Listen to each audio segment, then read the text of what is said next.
Thanks everybody for joining us. I'm Helena King and I'm the senior editor here in the publications office at the Royal Irish Academy. And I've had the privilege of working as editor and project manager on 5 of the 7 excavations at Knowth volumes that we published. And I'm also a contributor as well as the editor of the guidebook that we released earlier this year in the summer. So it's during the course of my adventures with Knowth that I've had the good fortune to work with our speaker tonight, Dr. Kerri Cleary. Kerri is an archaeologist who specialises in Neolithic and Bronze Age, the Neolithic and Bronze Age of Ireland. She completed her PhD at University College Cork in 2007, and that same year she became the project coordinator for Volume 6 of the Excavations at Knowth series, and she worked alongside Professor George Eogan to bring his excavations at the site to publication, and she contributed to several chapters in Volume 6. In 2022, the National Monument Service's annual conference was held in honour of George, and Kerri presented the story of Knowth in her contribution at that conference. She was expert advisor for the refurbishment of the Bóinne Visitor Centre, which was completed in 2019, and for the development of the exhibition centre at Knowth itself. And she is a contributing author to the guidebook. She's currently editorial and research manager at Archaeological Consultancy Services Unit Limited, which is based in Drogheda in County Louth. And she's working currently on publishing the archaeological investigations that ACSU undertook in advance of the N5 road project in County Mayo. Kerri also is Adjunct Research Fellow at UCD School of Archaeology and was co-investigator on the Instar-funded FoodSec project, which examined food security in Bronze Age Ireland. She previously served on the board of directors for the Institute of Archaeologists of Ireland, and currently she's the editor of the Journal of Irish Archaeology. So welcome, Kerri, and I'm delighted now to yield the podium to you for our special Tuatha Talk on Knowth. Welcome.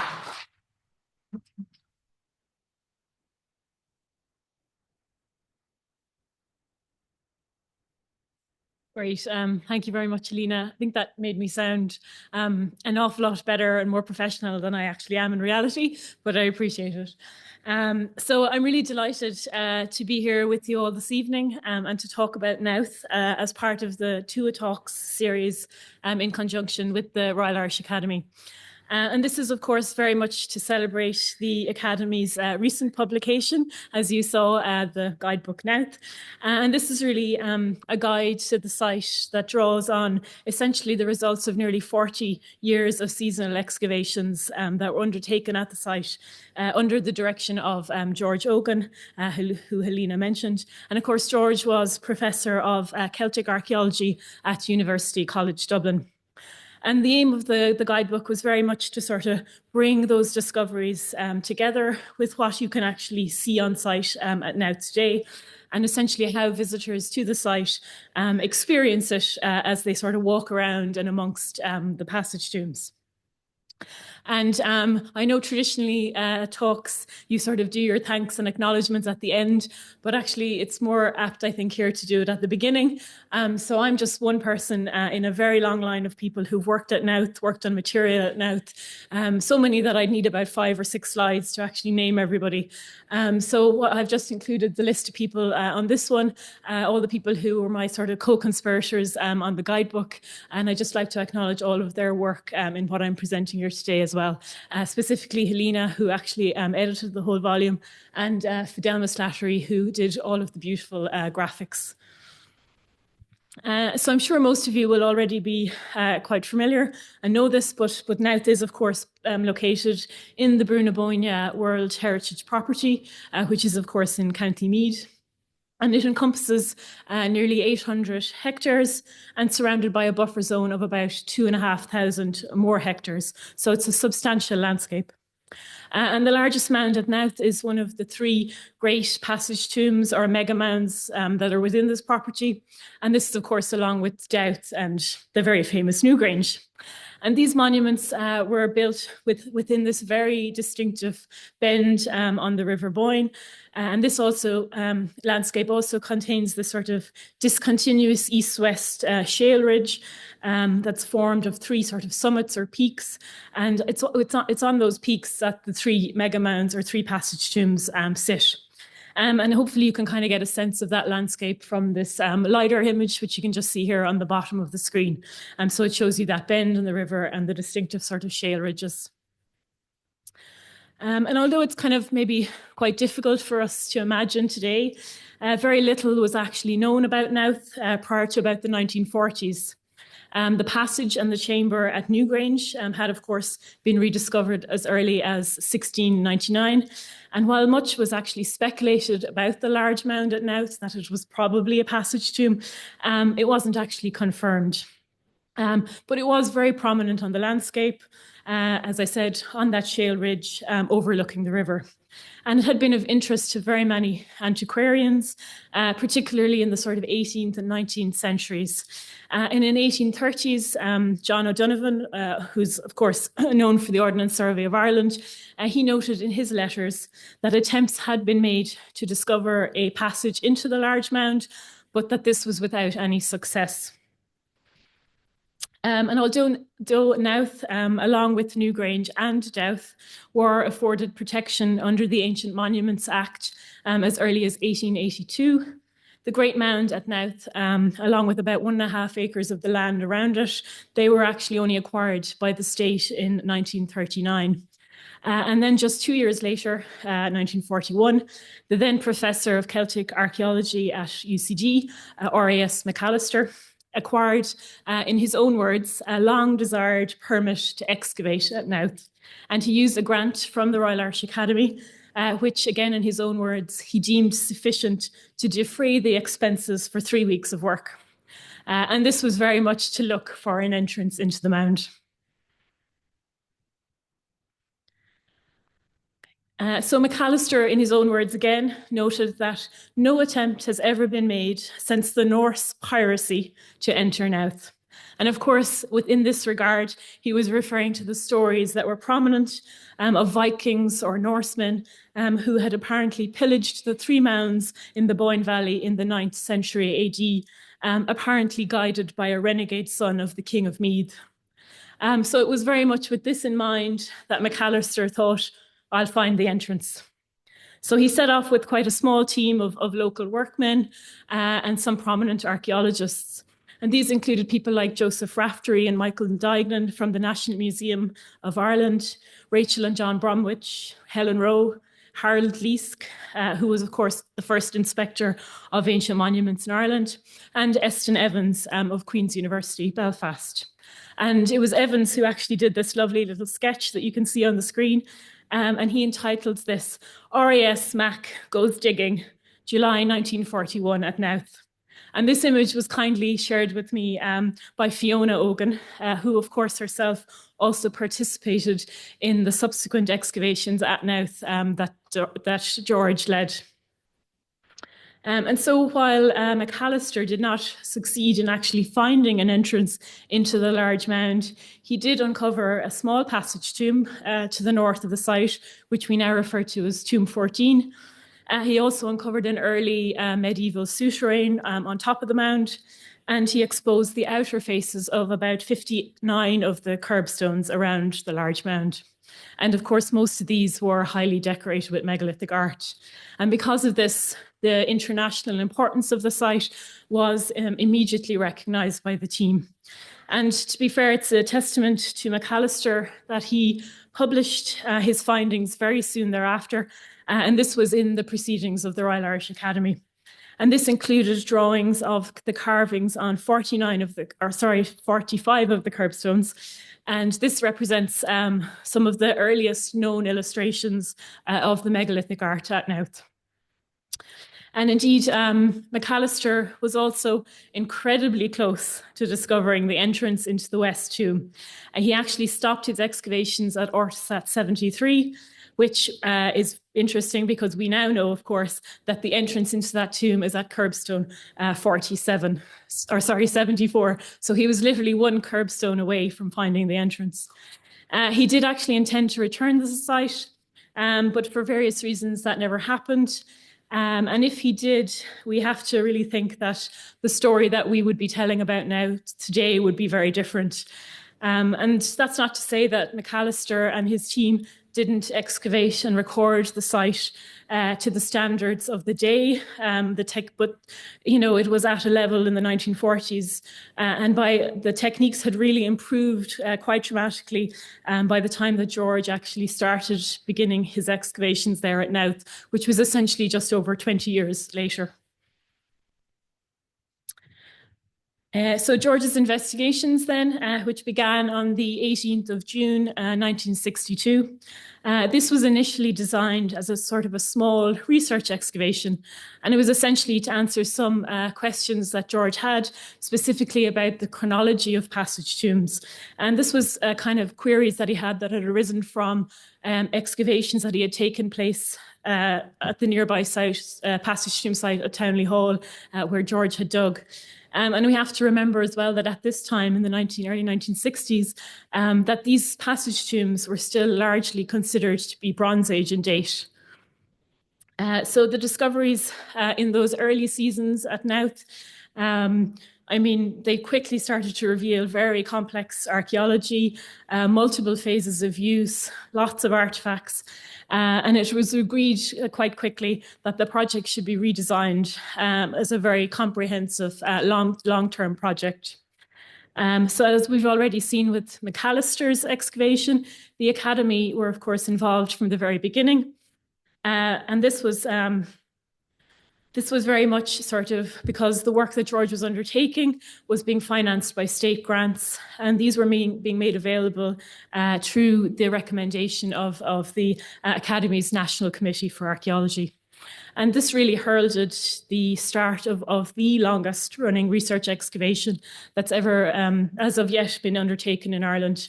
And many of the archaeologists, volunteers and local workmen who participated there, they returned every summer. And this was essentially from the early 1960s right up until the late 1990s. And this is just a sort of selection of the many photographs of the excavation that are kept in the Knowth archive. And this is, of course, housed by the National Monument Service here in Dublin. And of particular note here, perhaps, are Fiona Eogan, who you can see there in the middle top. And she's just enjoying a lunch break with her colleagues. George and Fiona's son, James, you can see him in the bottom right of the screen. And this is taken in 1990 when James is a young man and he's assisting Joe Fenwick in drawing the curbstones at the site. And above James there is Liam O'Connor. And he was a local man who worked on the site over very many years. And he is also, of course, very well known as the person who found the famous Knowth macehead. It's important to also mention that the excavation work was being undertaken hand in hand with a programme of very extensive conservation and restoration. And this has ultimately led to what people visit on site today. And because of this, what is actually presented to the public is really just a snapshot of kind of one stage of one phase of the many, many phases of building and occupation that George's excavations identified at Knowth. And it's sort of this complexity of the site and multi-phased nature that we really wanted to sort of communicate with the Knowth guidebook. And so I'm going to try and bring you on a bit of a tour of that aspect of Knowth this evening, sort of beginning the story with the occupation of the ridgetop in at least what we call the early Neolithic, so around 3700 BC, and going on then to just sort of outline how it continued to be used on and off over the next roughly 5,500 years.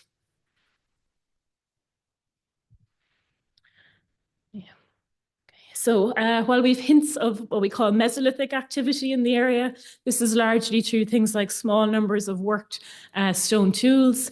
But the first sort of archaeologically visible horizon is when people started to clear some of the woodland around 3700 BC. And they built some rectangular houses. They prepared the land for farming, crops such as wheat and barley, and keeping livestock such as cattle, pigs, and sheep or goat. And these people used round bottom pottery, which we know are called today carinated bowls. We also found about evidence or fragments from about 85 of these pots during the excavations at Knowth. They also used a range of worked flint, church and quartz tools.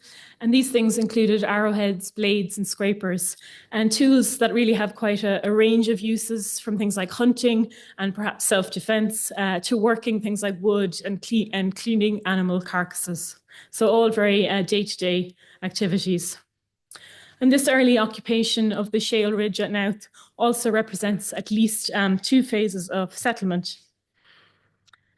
They started sort of in the northeast of the ridgetop, and they later moved to the west side.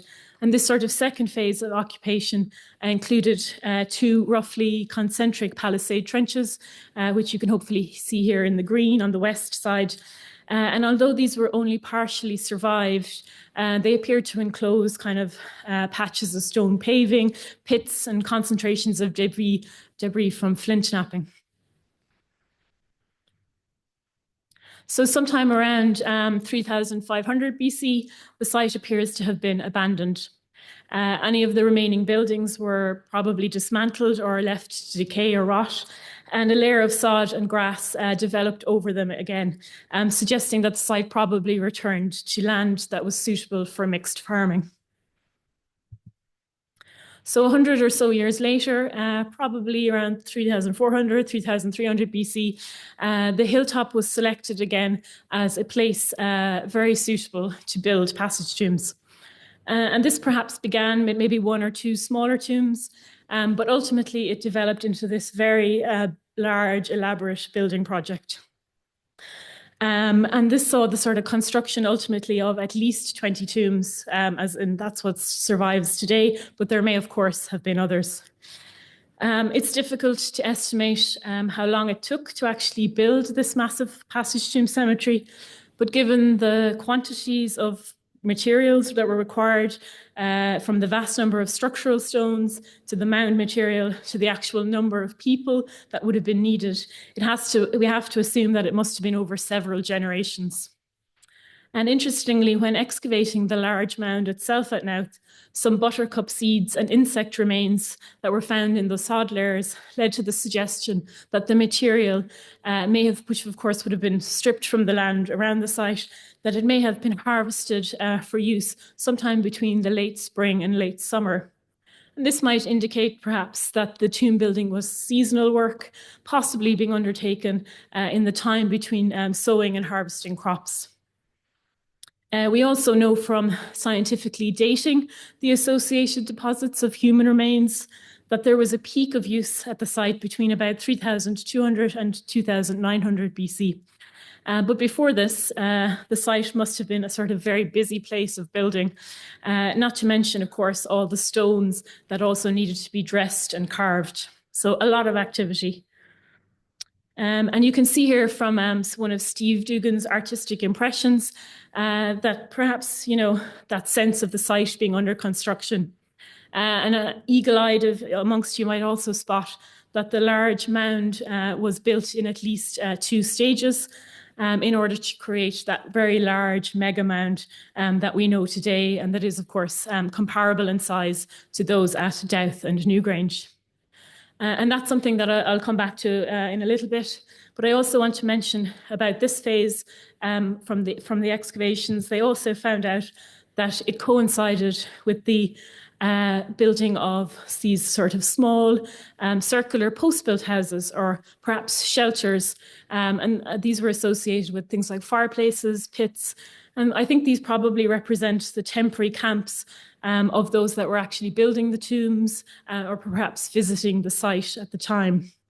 And these were preserved directly underneath the large mound in places, but also below tombs 17 and 18 and in amongst some of the tombs. And as you can hopefully see from this drawing, while they only preserved on the archaeological record on the east side of the site, they may originally have extended across a larger area, with the remains being destroyed by sort of later building. Different to those who had lived here several hundred years earlier, these structures were circular, and they ranged from about 5.5 to 7 meters in diameter. These people continued to use round-bottomed pottery. However, it was actually stylistically quite different, and it's referred to as impressed ware. and fragments from about 27 or so of these vessels were found during the excavations. And as you can hopefully see from this example, some of these have what we call stab and drag decoration, where essentially a small bone, probably from a bird, was used to make the distinctive pattern. Other pottery from this time had things like fingernail impressions, grooved lines, impressed dots, and cord impressions, so sort of a range of decoration. And these people also continued to use worked flint and shirt, and they farmed and consumed cattle, pig, and wheat. So returning to the cemetery itself, while the exact sequence of the tomb building cannot be completely determined, we do know, as I already mentioned, that the large mound was built in at least 2 stages. And the first of these is referred to as Tomb 1B, and the second as Tomb 1C. And the first phase, as you can see here, comprised of the east and west chambers, which were placed back to back with about a gap of just under 4 meters between them. And as you can see, the east chamber is sort of cross or cruciform shaped in plan, while the west chamber is straight, or what we call undifferentiated. And while there are variations in passage tomb designs, these are sort of 2 of the most common plans that are used. Both chambers also had sort of short passages during this first phase, about 8 meters of passage on the west side and just over 14 meters on the east side. And all of this was then encompassed in a very large stone cairn that measures about 40 meters in diameter and is about 9 meters in height, which of course would have been needed to cover the very large corbelled roof of the east tomb. The cairn also had this very distinctive kind of splayed or V-shaped entrance feature, which you can see in the photo in the top. And then sometime later, for reasons unknown, it was decided that both passages should be expanded and that a much larger tomb needed to be built. And this resulted in adding about 27 meters of passage on the west side and about 24 meters on the east side. And this was enclosed in a very, very large mound, some 90 meters in diameter, and defined by 127 curbstones. The mound was built up of kind of interlocking layers of material, and this was things like redeposited sods, boulder clay, quarried shale, angular stones, rounded water rolled stones, a lot of stuff that was basically gathered from the nearby hinterland. And during the excavations, they could actually identify up to 15 distinctive layers within the mound. And hopefully you can kind of get the impression of that from the photo there in the bottom. And this really must have represented a very labor-intensive process.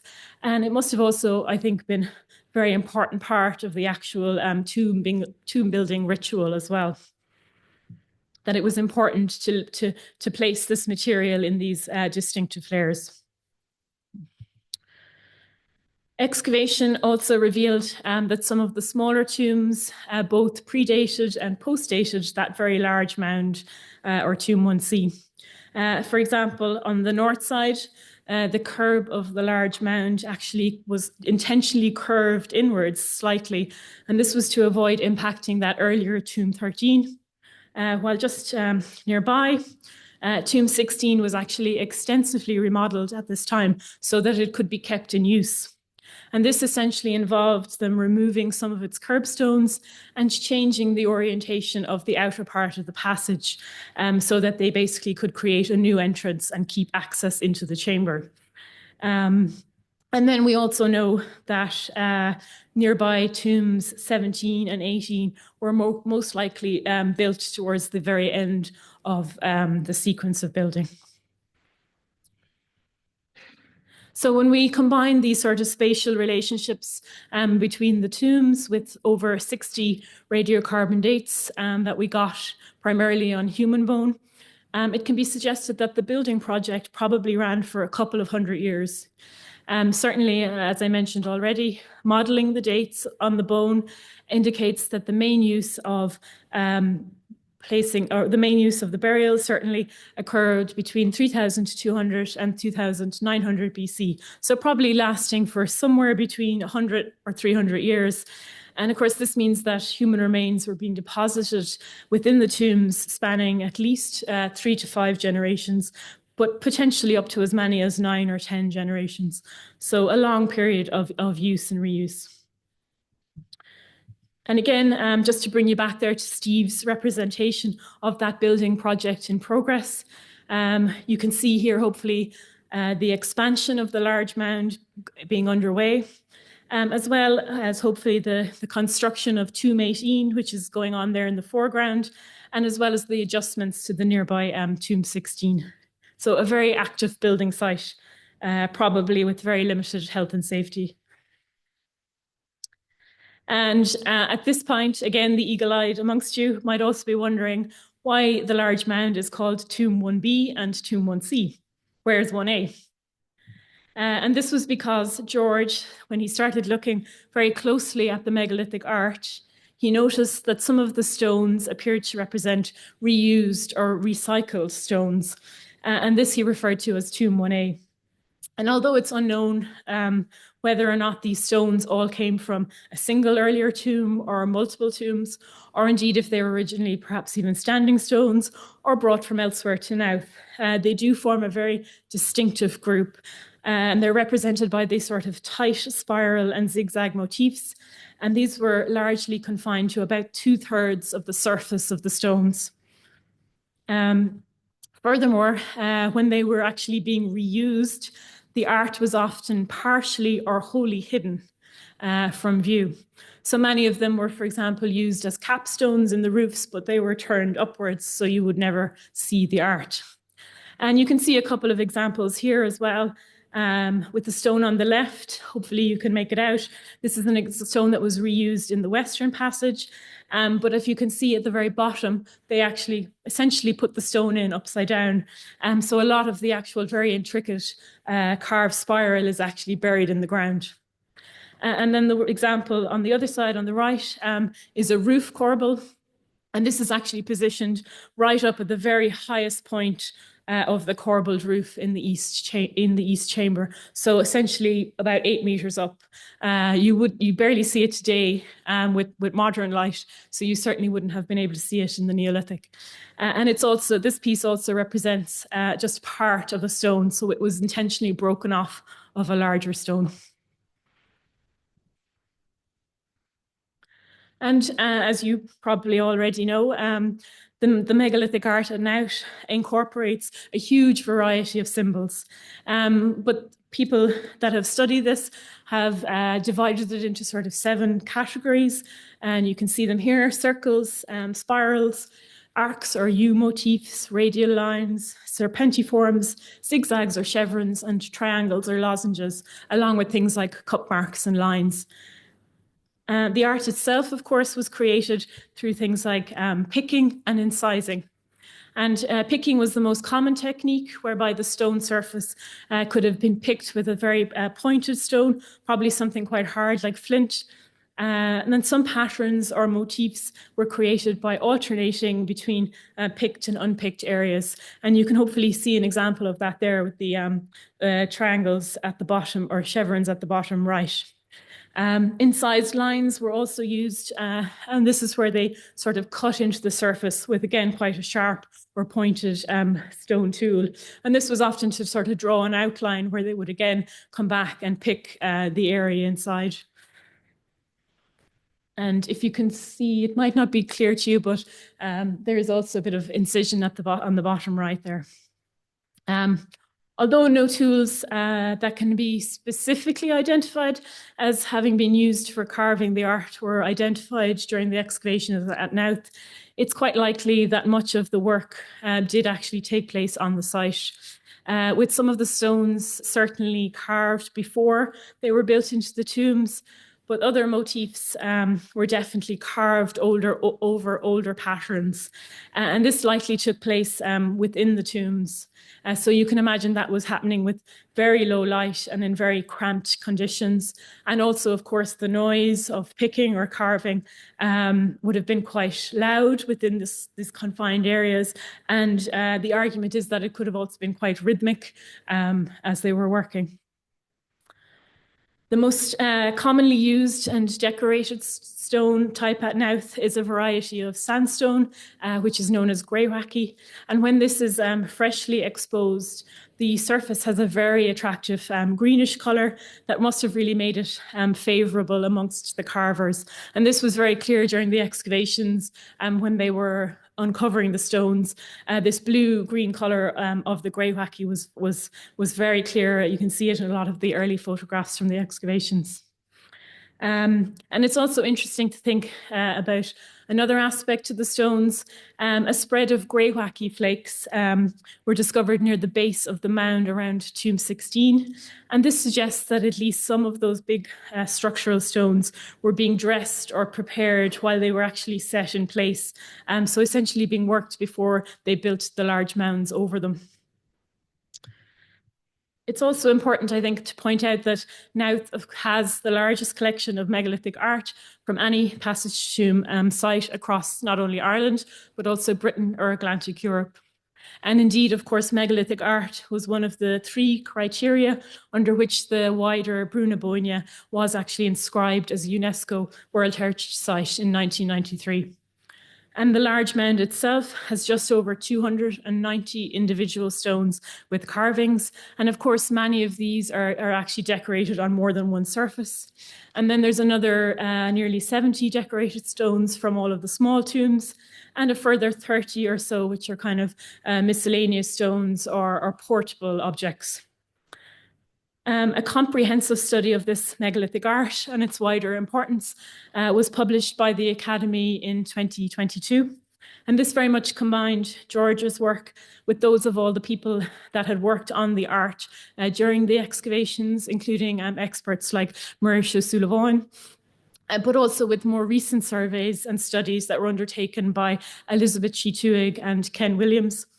And I encourage anyone that's really interested in the megalithic art to take a look at that book. It's the 7th volume in the Excavations at Knowth series, and it's available to buy outside, but also available to read online for free. So as mentioned, outside of the structural stones used to build the tombs, there were also other examples of such carving. One of the best known examples perhaps is the granite basin stone, which sits in the right-hand recess of the east tomb behind these, hopefully you can see here, these 2 freestanding stones, large freestanding stones that we refer to as jamstones. What's also interesting about this basin is its size. One has to kind of imagine that it must have been quite awkward to actually carry it up the passage, which is quite narrow. And certainly it had to be in position in the recess before these 2 freestanding jamstones were put in place. So that leaves us to wonder if maybe it was put in there at a very early stage in the construction, but perhaps the tomb itself was even being built around it. Equally intriguing is that sort of very small deposits of cremated human bone in sort of shallow scoops were found underneath the basin. And this suggests that the addition of human remains to the tomb may have been taking place from quite an early stage in its construction. And of the many other very decorated and beautiful Neolithic objects recovered from Knowth, the flint mace head, of course, is undoubtedly the best known. It was found on the floor of the East Chamber, just between those 2 freestanding jamstones, and right just there in front of the right-hand recess. And it was underneath a sort of a layer of shale stones mixed and then with cremated bone as well. And many people have written very extensively on it over the years, including things on the technique, how it was actually created, how they managed to make this raised decoration on flint. parallels for the decoration or the motifs in places like Orkney, but also elsewhere in Britain, even where the flint actually originated from, and indeed where the object itself was made. And while some of these questions are still hotly debated today, and some of them remain to be solved, new techniques are always being developed that can help us to examine these kind of questions. For example, some years ago now, as part of a larger project that looked at how portable Neolithic artefacts were actually made, colleagues from the University of Southampton applied what we call reflectance transformation imaging, or RTI, to the mace head. And this showed up some kind of interesting things about the carvers. For example, hopefully you can see here, there are sort of faint marks of incision above the double spirals, and these are orientated in two different directions. And this suggests that this part of the mace head was particularly difficult or awkward. It was kind of, to remove the actual flint from this part of the mace head was quite hard. And this technique also showed that it was more difficult to carve the white part of the flint than it was because that was much harder than to carve the orange brown type of flint. And it seems that the people who actually, or the people or person who actually carved the mace head used this to their advantage when they were actually planning the design. So they knew this about the flint. And you can see this quite clearly here on one of the spirals, where the white flint caused the carver's hand to sort of deflect or move slightly. And basically, the spiral, the execution of that particular spiral is far less accurate than those that are elsewhere on the object. So they basically hit a little bump, and you can still see that on the object today. Other equally intriguing but perhaps less well-known objects were also discovered in the tombs, and this includes a range of things like beads and pendants. And these were made from both stone and bone or antler. And two that I particularly want to draw your attention to are just two in the middle here, one of which is broken in half. And these were made from stone that was fashioned to basically mimic these larger carved stone balls that are known from Scotland. And specifically these six-knobbed type. And it can be argued because of this that the Knowth beads represent sort of miniature or miniaturized versions of these stone balls. So whether or not they were sort of copying these exotic objects for inclusion in the tomb, or whether or not these objects were being brought from far away. And it is interesting that XRF analysis, which is essentially a type of analysis that helps us to determine the types of material things are made out of, analysis of these two beads showed that the stones that were used to make them were probably not local to the area. And so the beads may have been, as I said, manufactured elsewhere and brought to the site, or perhaps exotic stones were brought to the site and then worked and carved. And this sort of importing of stones to Knowth is something that I'll also come back to in a little bit. But just to finish on the beads, both of them also had high phosphorus levels, and this suggests burnt bone. And so that these objects were probably placed on the cremation pyre with the human remains. Another beautiful carved object is this grooved antler pin from Tomb 3, which George always sort of compared to examples from places like Iberia. But there's also an example a little closer to home from the Passage Tomb at Fornox 1. And what you might not know about this, if you've seen it before, is that there were also hints of a second pin of the same form. And that's basically from these three small little fragments, which were found in the end recess of the East Tomb. And they were basically found amongst a deposit of cremated bone that had been put onto the floor stone in that recess. And you might also notice that the pin from Tomb 3 is also heat damaged, suggesting again, like the beads, that it was probably placed on the cremation pyre. And then perhaps because of this, maybe the pin from Tomb 1 might have been similarly treated, and that the exposure to heat ultimately resulted in very little of it actually surviving into the archaeological record. And so with that kind of in mind, I don't want to really move on without saying something also about the deposits of human remains themselves. And these were carefully excavated from what survived of the smaller tombs, as well as the east chamber of the large mound and a small area of the west chamber, which itself was not actually fully excavated, but only kind of tidied up to preserve whatever bone was already exposed. So you don't have to really worry too much about the detail that's in this table. It essentially just outlines the kind of minimum number of individuals that were identified from each tomb based on analysis of the cremated and non-burnt bone. But what is important to take away on this is that they were very mixed deposits, large quantities of cremated bone interspersed with highly fragmented pieces of non-burnt human bone. And this is very much reflecting of the complex sort of mortuary practices of the time. And closer examination of the non-burnt bones also tells us that there is not enough of it to suggest that entire bodies were being buried in the tombs, even if this was in a disarticulated condition. The non-burnt bone also can't be explained as coming from bodies that were poorly cremated or sort of extremities that might have fallen off the pyre. So this sort of leaves us with the question as to whether or not the bones were being perhaps gathered from somewhere else and being moved into these tombs, or indeed if bodies were actually being intentionally fragmented, with some bones perhaps being cremated and some not. And we have to ask the question, could the bones reflect different people that were chosen for different mortuary rituals, but later deposited together? Although, of course, there was only small amounts of bone then representing each of these people.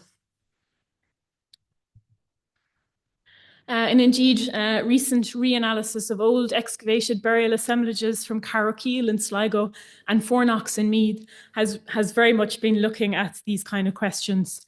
And this work is being conducted by Dr. Yanni Gieber and colleagues, and they've already confirmed that at Carrowkeel, several of the non-burnt bones had cut marks, suggesting at least some of the dead were being dismembered before they were being placed into the tombs. And I also encourage you to go to YouTube and watch an update on the ongoing Fornox analysis, which is, of course, funded through the Royal Irish Academy's Archaeology Research Grants Scheme. And this is also really yielding really important new scientific insights into the fragmenting of bone during this period. And before I move away from this very intensive period of passage tomb building and use, I just want to have a look at, or draw your attention to, I suppose, another interesting element of the site. And this is one that you can also observe yourself when you visit there today. And this is the deliberate selection of stone for building and decorating the monuments, both internally and externally. And these are stones that were invariably chosen for specific attributes, such as their colour, texture, and size. And as we've already seen with the Knowth mace head, the type of lithology that was chosen could very much impact on how the stone was actually ultimately used. We know, for example, that they favoured the greywacke for building and for carving. And we've got to imagine that was at least partially because of its colour. Studies also indicate that those greywacke stones were probably sourced from Clogher Head on the coast. So that's about 16 kilometres northeast of Knowth. And they were probably being transported to the site largely by boat. Of the stones that were then selected to adorn the entrances into the west and east tombs, the quartz is suggested to have originated from Rockabill Island, which is just off the Dublin coast, and that's about 22 kilometres southeast of the mouth of the River Bóinne, and again, of course, mainly travelling by boat. And then intermixed with this quartz are granorhodite and banded siltstone, pebbles and cobbles, and these were most likely collected from the north side of the Dundalk Bay. So alongside these, what we might call, I suppose, exotic stones, were others that were much more locally available in the Bóinne Valley, such as things like calcified limestone blocks and septarian nodules.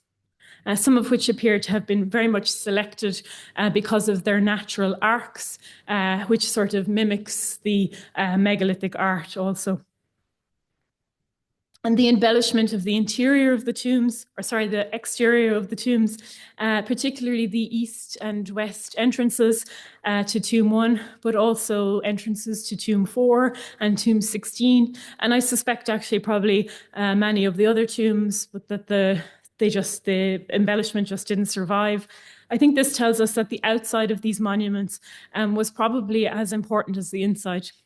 And with, of course, much more people being able to take part in whatever sort of rituals or ceremonies were being conducted outside than could fit within the small areas within the tombs.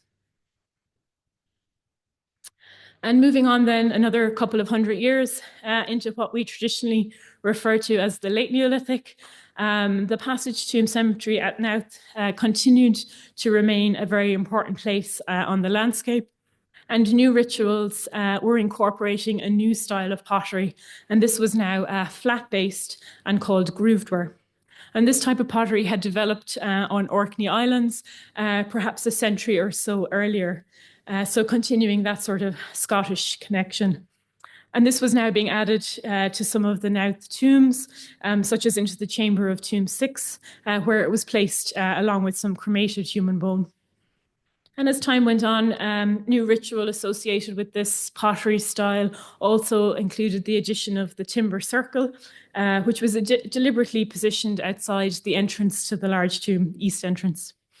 The remains of over 50 grooved-ware pots were found with this timber circle, as well as things like worked flint, this stone axe head, bone from cattle and pig, and charred wheat, barley, and hazelnut shell. And the entrances to many of the tombs were being re-emphasized at this time through this deposition of pottery and other occupation material. And indeed, this practice really continued for several centuries more, as deposits containing another new type of pottery called beakerware were also left across the site. And this suggests that Knowth really remained a very important place for quite a long period of time. And although there's no burials scientifically dated to this Chalcolithic period, fragments from nearly 300 beaker-style pots were recovered during the excavations. So that's a huge number of beaker vessels. And these were found alongside hearts, pits, scatters of post holes linked to things like refuse, worked flint, napping debris, small amounts of cattle and pig bone, charred seeds and grains representing things like wheat, bramble, thistle, and buttercup. And we think perhaps at this time, Knowth may have been more like a place of pilgrimage, where people were sort of gathering for things like feasting and other sort of important social interactions. And over the next 2 millennia, activity at Knowth seems to have significantly decreased, or at least remains largely undetectable in the archaeological record.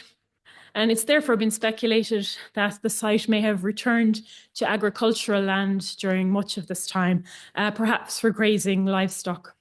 The tombs must have sort of slowly grassed over and become somewhat faded into the landscape. However, perhaps the importance of Knowth as a sort of place for the ancestors also actually remained in the oral histories of the time. And the reason we think this is because just over 2,000 years ago, Knowth was once again being used for burial.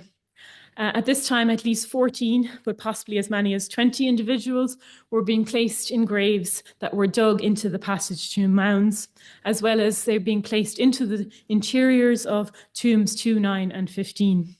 And these burials were placed in flexed or crouched positions, which just means that the legs were bent and the knees were sort of pulled up towards the chin. And some of these were perhaps being bound before they were being put into the graves. And like the Neolithic people that had gone before them, they were also buried with objects. And these grave goods largely consisted of items of personal adornment, such as copper, alloy, and lead rings, beads made from glass and bone, and some were also accompanied by what are referred to as gaming pieces. And this includes one of the most famous Iron Age burials from Knowth, which is 2 adult males placed head to toe in the grave, and they became a affectionately known as the gamblers. And this was due to the presence of bone dice, bone gaming pieces, and smooth stone pebbles or counters. And both were around 30 years of age when they died. They were quite tall in stature, and they had both been decapitated. And it's unknown whether or not this happened before they died or was the reason they died, or if it happened after they were dead. Analysis of their teeth suggested that before the age of 12, they had at least both lived in either the northern counties of Ireland or northern Britain, perhaps. And it's speculated that they may have been brothers, perhaps even twins, and that the objects might have suggested that they practiced as healers or druids that used divination or occult type practices. And many of the other burials at this time were accompanied by a range of glass beads. And indeed, as you may know, the number of blue glass beads recovered from Knowth is more than twice the combined total of all other late Iron Age burial sites in Ireland. And this includes many elaborate necklaces and bracelets that were deposited with both children and adults. And one such example is the over 280 glass beads that accompanied burial 25, as you can see here. And this was a child aged just 6 years at death. Another very notable burial was that of an adult of about 20 years who was buried also with blue glass beads, but had been placed into the grave face down with the legs sort of slightly splayed and a large stone placed over the upper back and shoulders. And it's been suggested that this may represent quite a hasty burial or potentially somebody that may have been feared in the community, with the stone used to sort of weigh the body and prevent them from returning from the dead to haunt the living. The next major identifiable activity at the site took place between the 7th and the 9th centuries AD, when a further 14 individuals were buried across the site.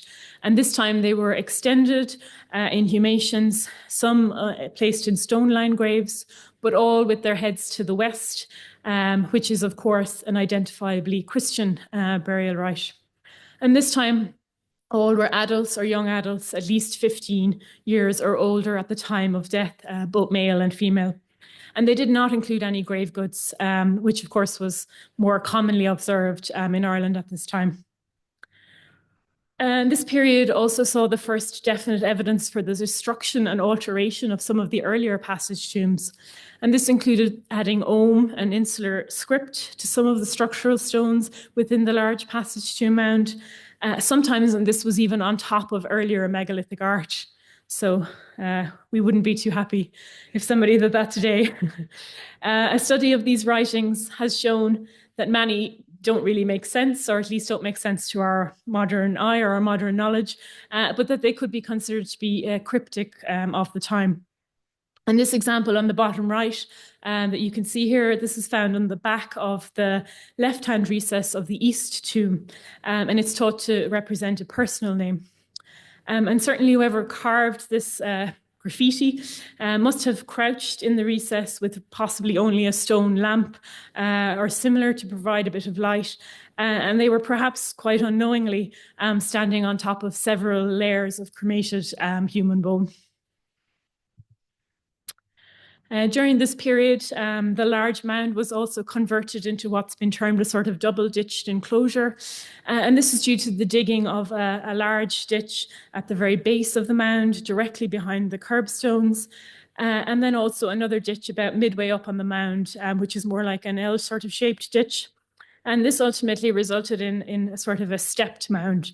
And access to the top was via a steep sort of causeway on the southeast side of the mound. And that causeway is, of course, still preserved today. And it allows the visitors to experience views of the surrounding landscape from the top of the mound.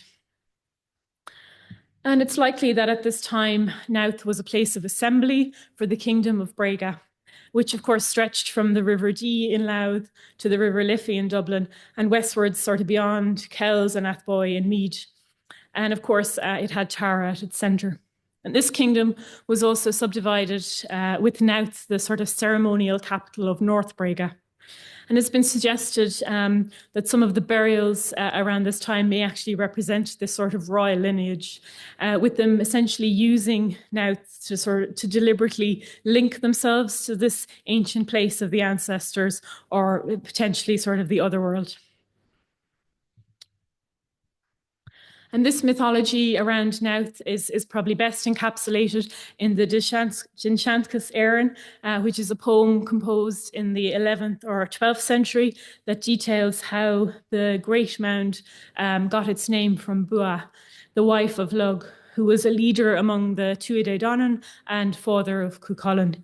And Bua is also equated with the Hag of Beara, and she's said to be buried at Knowth, but not before she lamented the loss of her beauty at the end of her life. And later, again, a bardic poem tells of how Niall of the Nine Hostages encountered a hag at a well near Knowth, and after demanding a kiss, she turned into a beautiful maiden who declared that she represented sovereignty and proceeded to list Niall's descendants who would thereafter rule Ireland.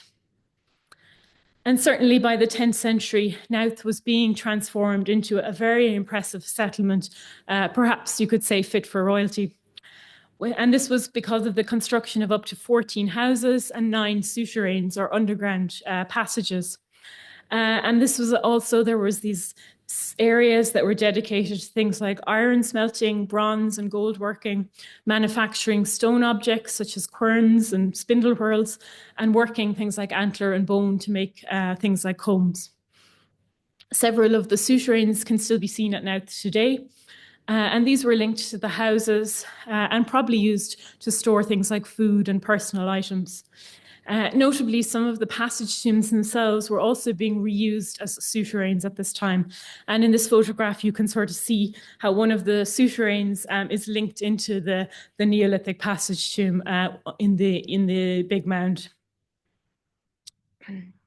Many of the smaller tombs were also being damaged and dismantled at this time.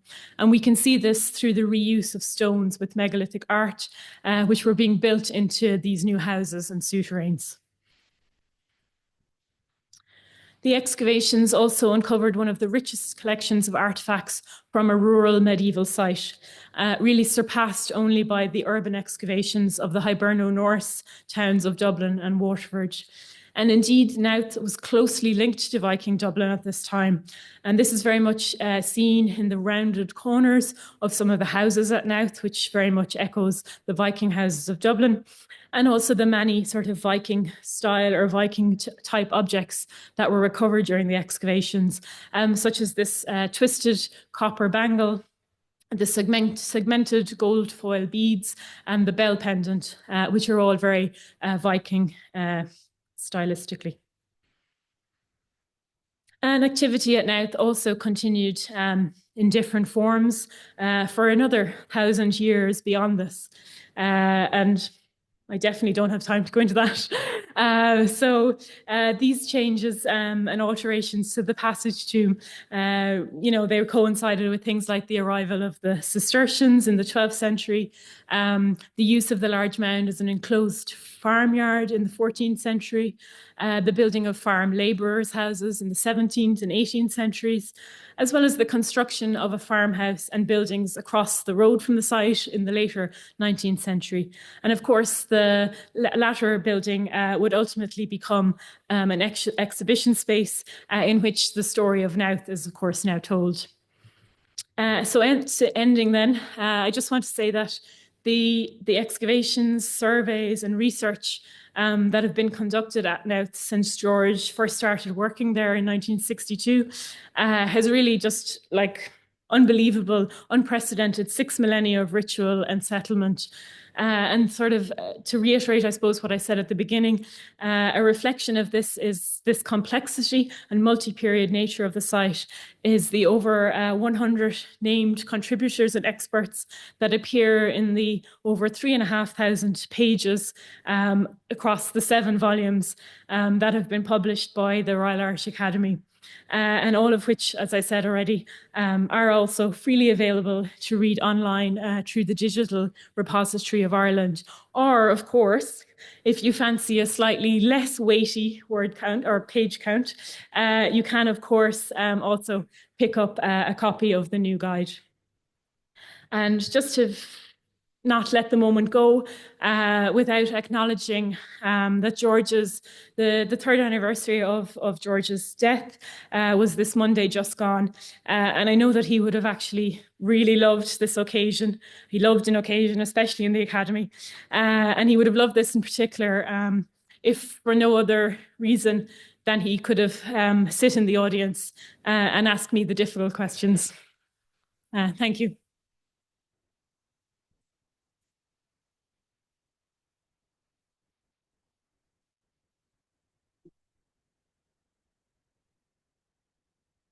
Míle mágad, Kerri, that was fantastic. A tour de force. You wouldn't expect anything less.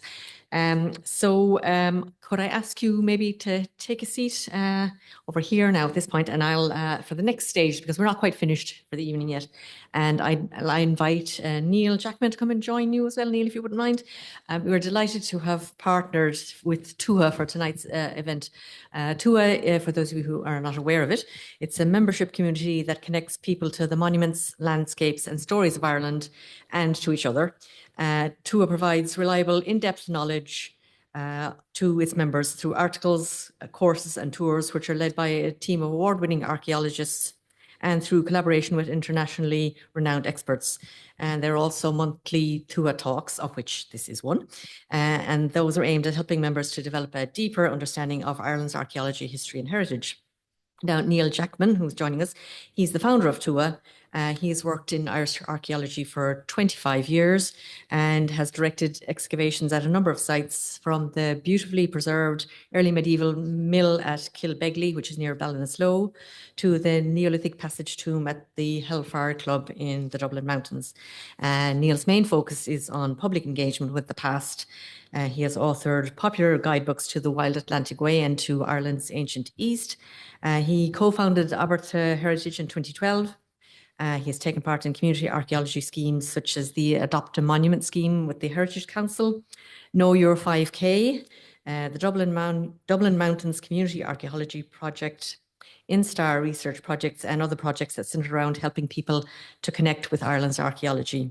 And Neil founded Tuatha to further those connections and to offer a reliable source of information about Irish archaeology and a range of resources to help people experience our heritage. So over to you now, Neil, and I think you want to dig maybe into, pardon the pun, what Kerri has gone through. Thanks. Thank you so much, Helena, and that makes me sound very busy, to be honest. No, I suppose the whole idea behind Tuatha really was to sort of form a bridge in a way between this amazing amount of expertise and information we've generated in Irish archaeology over the years, and the general public, that people can take part in talks and tours and really get stuck into it. We're going to have some questions coming in. I invite questions to come in to all the friends watching on Zoom. And I'm so thankful to you all for joining us this evening. It's wonderful to see some of the familiar faces of the members here as well. But just before I get to the questions, Kerri, I'd just like to thank Helena and Afric and the whole team here at the Royal Irish Academy, and Ruth back home as well, for all of the support and putting it together. It's such a beautiful venue, and this is our first in-person talk, and it was a wonderful talk, Kerri. It was so interesting. And one of the things I love most about Knowth is how visual it is. It is an incredible sight, not just for the megalithic art, but just the sheer scale of the monument. I think it's kind of ridiculous, really. It's just enormous. And in terms of the depth of time there as well. Before I hand it over to the room for questions, there's so many questions buzzing around in my mind, but one that sort of intrigues me a little bit is you have these immense passage tombs, and we know that they're almost the tip of the iceberg of the Bóinne Valley in terms of monuments from that era. And these passage tombs largely overlap chronologically. When you think about them as individual monuments, do you think about them in terms of each one of these tombs was perhaps representing a different group or community? Or do you think that the tombs are sort of, each has its own particular function, perhaps through the year. Of course, we're coming up to the winter solstice, and you could say maybe Newgrange was used at that time of the year, now it's something else. How do you see that relationship? Sorry, I know that's a tricky one. Yes, that is a tricky one. Yeah, I mean, I mentioned obviously the scale of resources and so on required just to build Knowth, but of course we have to think about that 3 times over at Dowth and at Newgrange and all the tombs that we don't know about. So yeah, it's interesting. Were they competing? It's possible. Yeah, it's possible. You certainly have to wonder with Knowth, when they were expanding the large tomb, what drove them to expand that? Was it perhaps because they were looking at Newgrange and thinking, well, we need to make it bigger? It's very difficult to know. I suppose the one thing you'd say is that the material culture and so on is quite similar between all the tombs. It's possible that they were even moving human remains between the sites. We don't necessarily have any evidence for violence or interpersonal violence that might suggest kind of territorial markers or anything like that. But of course, the remains are largely cremated and very fragmented, so that wouldn't necessarily survive in the archaeological record for us to be sure on that. So I think I'm going to have to sit on the fence about whether or not they were different. I don't want to impose a sort of an early medieval idea of society back onto the Neolithic either, when we know, of course, there were competing, communities side by side. But you have to think that there must have been an awful lot of people working there at the same time. And it's something I think I talked to you about a bit before, even when the excavations were happening both at Newgrange and at Knowth at the same time, how the place must have been a buzz of activity with all the archaeologists. So if you multiply that by hundreds of times in the Neolithic, it must have been quite a sight to behold. I always wonder about the level of competition between those 2 digs, by the way. And with look what we found today, that kind of a thing. Now, I'm going to keep one eye, I'm not being rude, I'm going to keep one eye on my phone for any questions that are coming in online, but we'd also invite questions from the room as well, if anyone has any questions. I have a microphone here, so I'll come around to you, and I'd ask you to maybe wait until I come to you, and if you could say your name before you ask your question. And also, we are recording tonight, so your question will go out beyond the room online as well. So there's a gentleman here I've seen, so I'll come in. You can have the first question. Thanks. Thank you very much, Kerri. My name is Joe Lennon. I'm just curious, when you said about the bones that were found that weren't cremated, but that were partial, but also they had, it seemed like they'd been cut. Are you confident that was done with tools as opposed to animals? And has any thought been given to whether or not there was a practice back then of as is in Tibet, where we know they did sky burials and they left the bodies out to be consumed back to the gods by the animals? Just curious. That's a really good question. Yeah, great question. Yeah, absolutely. Yes, the idea of things or bodies being left to excarnate naturally. Yeah, absolutely. It most likely was happening. In terms of the examples that have the cut marks, so these are from specifically Carrow-Keele in Sligo. Yes, the people who've done that study have proven beyond reasonable doubt that they are cut marks, so intentionally human cut marks, because they can also identify animal activity or gnawing, all that, they did also identify some of that. So yeah, no, they're absolutely positive on that. At Knowth, we didn't necessarily have that level of we didn't have the bone, I suppose, to do that level. And at the time when the analysis was happening for Knowth, it wasn't necessarily something that we were looking for. This is something that's come up in more recent years. But at the time, there was one specific bone. It was a jaw, a mandible bone from the western passage tomb in the chamber, and it was quite interesting because it was very sort of black, and but it wasn't. It hadn't been exposed to heat. It looked like it was very much probably buried in soil elsewhere. So it looks like that person certainly, however they ended up, had been buried somewhere else before they were brought to be deposited, or at least part of them was brought to be deposited at Knowth. But it's a fascinating and very complicated aspect of the mortuary rituals that really were only sort of beginning to get the sort of scientific data behind it. We've speculated about it for quite a while, but it's great to actually start to get the scientific evidence behind it, and especially things like fragmenting the bone. There's an awful lot of things that can happen to both cremated bone and fragments of non-bone bone for it to be broken down into smaller and smaller pieces. So we kind of take all that into consideration as well.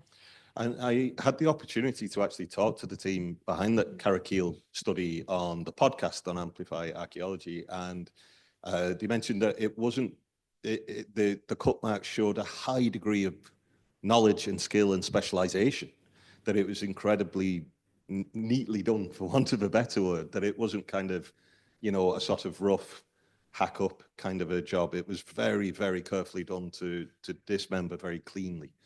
In a way which shows a degree of speciality, or at least, and it makes you wonder whether it was a ritual process, you know, going on beforehand. The past is a different country, as they say, and they do things differently. And that aspect of mortuary practice in the Neolithic, as Kerri says, we're just getting a glimpse of that now, and it's very clear they do things differently to ourselves. I might just ask a quick one from online. We've got some good questions coming in there, and thank you for everyone watching. There's one there from Anne, and it does get raised quite a lot, I guess, when people are talking about our passage tombs.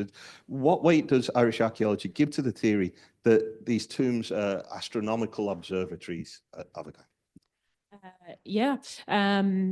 Certainly some of them we can argue obviously quite strongly, and people have done very specific studies on this idea of them being aligned on certain features on the landscape, aligned on other passage tombs, and of course also aligned on celestial events.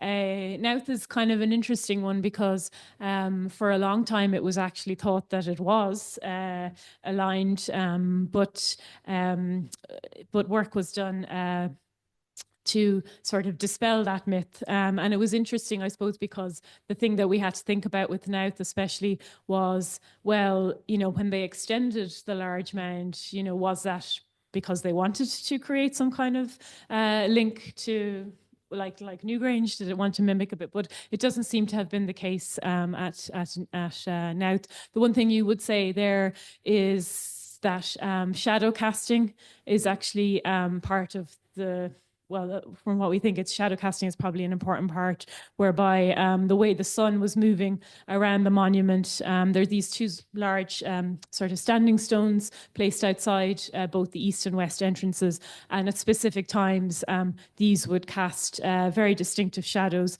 onto the entrance curbstones on both sides of the monument, and those entrance curbstones are carved in such a way that they have this linear right down the middle, and essentially the shadow moves across those stones, lines up right with the axis of each tomb on both sides, and then moves along. So yeah, certainly.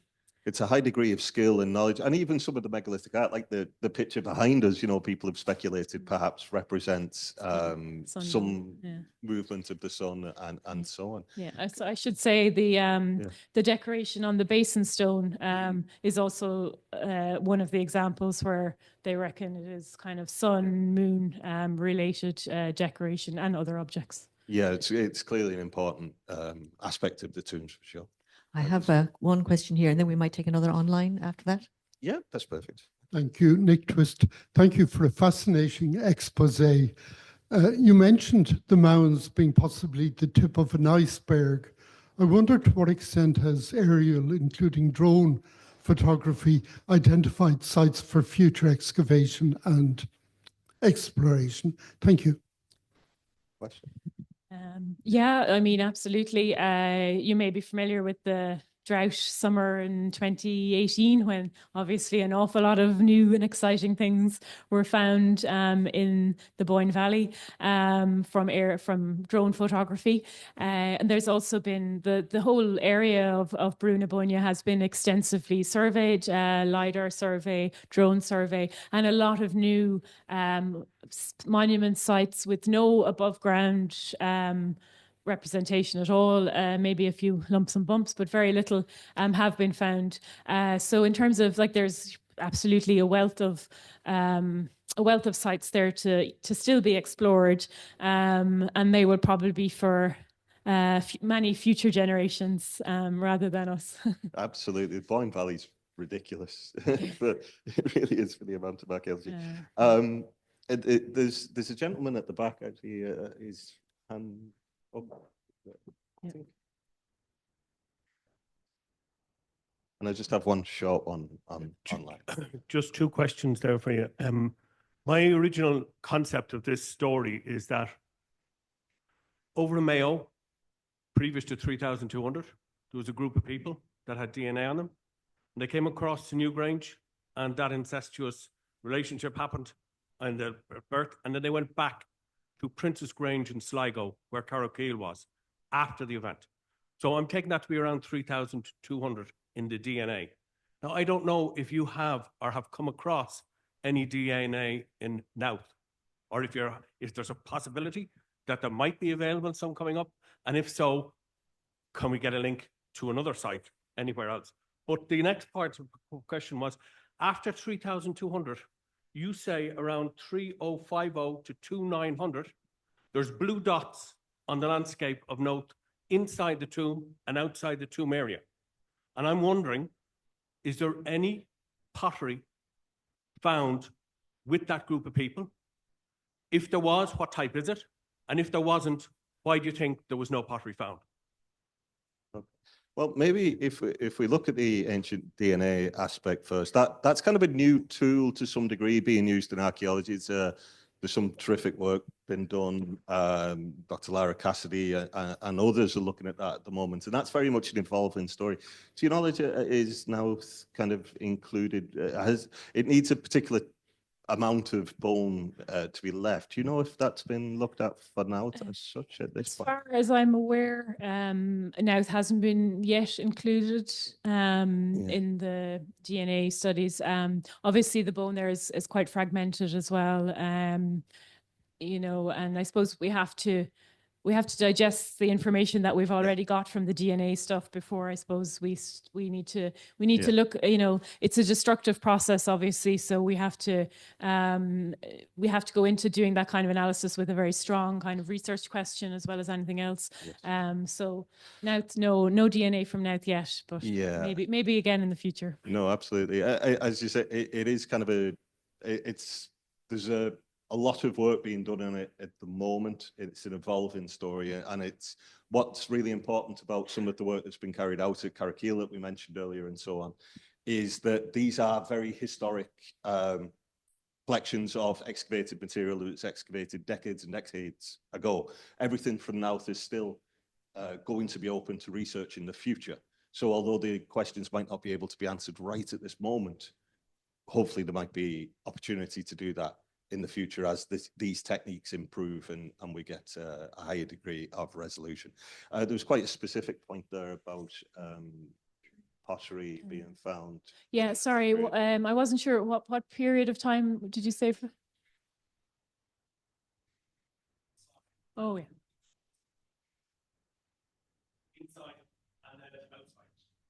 229. So that's sort of that later Neolithic. So the grooved ware pottery, I think, is so that flat-bottomed new style grooved ware pottery. So yes, some of that was found within some of the tombs. It was being deposited within some of the tombs, also around outside the tombs. And there's actually two sort of styles of that particular type of pottery. So there's an early style. So we've an example of a very early grooved ware style pot from from Knowth. It's probably one of the earliest grooved ware pots we have in Ireland. And then there's a sort of a later period that's also linked to a slightly different style of grooved ware, and that's basically associated with that timber circle that was built outside of the east entrance to the large mound. Yeah. No, that's perfect. And then there's just one kind of question online that came in, which I think it's something you touched on a little in the talk, and I think it's a really important theme about these tombs of the Bóinne Valley, and that's the interconnectedness of the Bóinne Valley with the outside world, if you like. The Neolithic Island wasn't a cut-off kind of a place, and specifically with Orkney and things like that. Is there anything more you'd like to say on that aspect of it, or?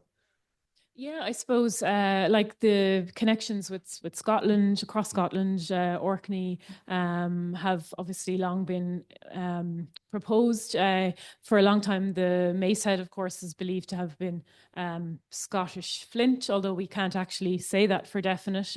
Geologists have not agreed on that one. But that again may be something for future work to determine where exactly that flint came from, but it's not believed to come from Orkney, even though it was for a long time.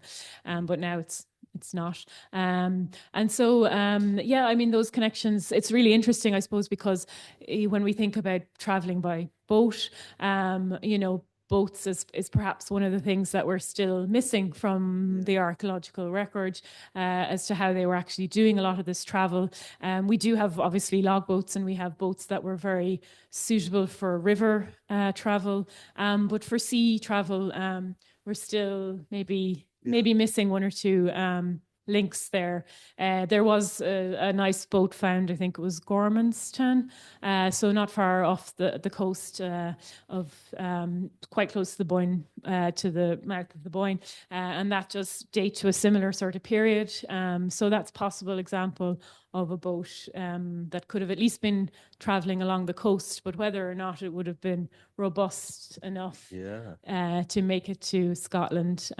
Of course, you could go from Northern Ireland, so a little shorter, smaller, shorter crossing. It's and like there's links to Iberia. There's it's an interconnected period of prehistory, much more than we probably imagine. And they're certainly, getting ideas from each other. There's similarities in the art in various places, but also with like sort of local differences a lot of the time. And those little beads from Knowth are sort of a lovely example of that, the six-knobbed beads. I think bar maybe one other example, there's really very, very few of them. But they would have been easily portable, or maybe somebody who'd seen a six-knob stone ball from somewhere in Scotland decided that in Ireland that they would try and recreate a miniature version. And who knows, there could have been like a whole Neolithic pilgrimage trade that we don't know about. But no, that was fabulous. I think that brings us nicely to a conclusion. That was terrific, Kerri. That was wonderful. Thank you very much.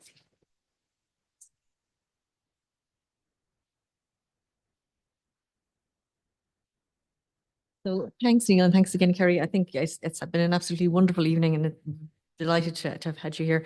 To those of you who've tuned in online, thanks so much for joining us, and we hope you enjoy the evening as well. And a recording will be available at a later stage, so you can get that again if you need to look back at anything. But that's the end of our live stream, so we wish you a very good evening online.